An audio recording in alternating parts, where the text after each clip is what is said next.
महाराष्ट्रातील प्रत्येक अपडेट जाणून घेण्यासाठी आजच मेट्रो रायगडच्या सोशल मीडिया प्लॅटफॉर्मला लाईक, फॉलो आणि सबस्क्राईब करा. राज्यात चर्चेचा विषय ठरलेल्या रायगड हत्याकांडातील आरोपी अनीस मोहम्मद खान मालदार याला रायगड स्थानिक गुन्हे अन्वेषण विभागाच्या पथकाने ठाणे शहरातून ताब्यात घेतले. पल्लवी मोरे या 22 वर्षीय तरुणीला लोणेरे येथील ओमकार रेसिडेन्सी या लॉजवरती बोलावून तिच्यावर लैंगिक अत्याचार करून धारदार शस्त्राने वार करून तिची निर्घृण हत्या केल्याने संपूर्ण जिल्ह्यात संताप व्यक्त होत होता. घटनेनंतर लगेचच रायगड पोलिसांनी यातील आरोपी निष्पन्न केला होता. मात्र सराईत गुन्हेगारी पार्श्वभूमी असलेला अनीस मालदार 6 दिवस पोलिसांना गुंगारा देत होता. ठाणे रेल्वे स्थानक परिसरात आरोपी अनीस याचा वावर असल्याची माहिती रायगड पोलिसांना मिळाली असता शनिवारी सापळा रचून त्याला शिताफीने ताब्यात घेऊन अटक करण्यात आली.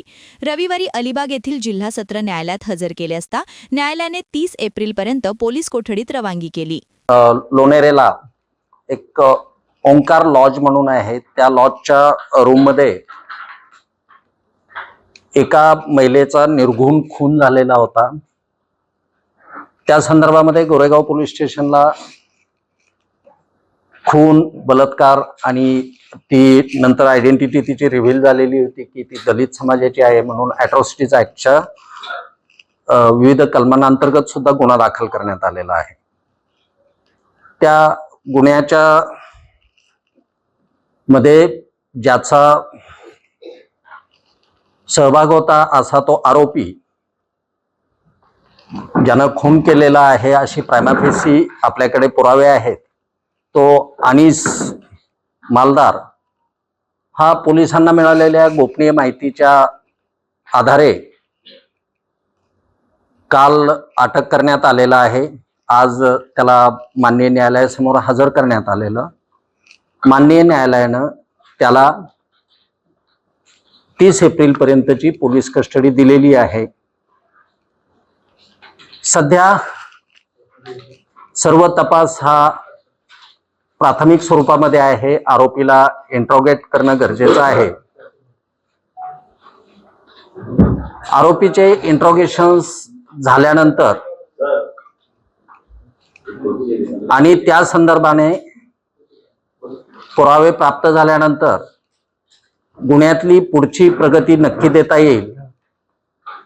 आरोपी रात्री अटक केलेला आहे, आता कोर्टासमोर हजर केलेला आहे, त्याच्यामुळे त्याचे इंट्रोगेशन्स फारसे होऊ शकलेले नाही आहेत. म्हणून प्राथमिक स्वरूपात असलेला तपास आणि त्याला न्यायालयानं 30/4 पर्यंतची दिलेली पोलीस कस्टडी एवढ्यावरतीच मी माझं ब्रीफ आटोपतो आहे. No cross questioning please. Thank you. एकूण 7 दिवसाची कोठडी मागितली होती आरोपीसाठी, तपास करायचा त्यामध्ये, आणि 30 तारखेपर्यंत पोलीस कस्टडी दिलेली आहे तपास करण्यासाठी. मोबाईल फोन आहे वगैरे वगैरे वगैरे असे बरेचशी कारणं आहेत. अजून गुन्ह्यामध्ये अजून कोण सहभागी आहे, काय प्लॅन होता त्याचा, कारण इंटेन्शनली मर्डर झालेली आहे, त्याच्यामुळे अन्य कारणं आहेत ती कस्टडी मागण्याची. त्या 5 कारणांसाठी मेहरबान कोर्टाने 30 तारखेपर्यंत कस्टडी दिलेली आहे.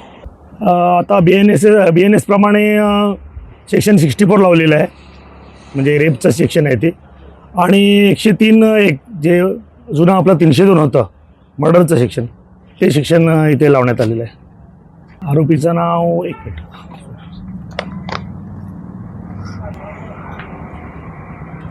अनीस मोहम्मद खान मालदार. Subscribe now and press the bell icon. Never miss an update.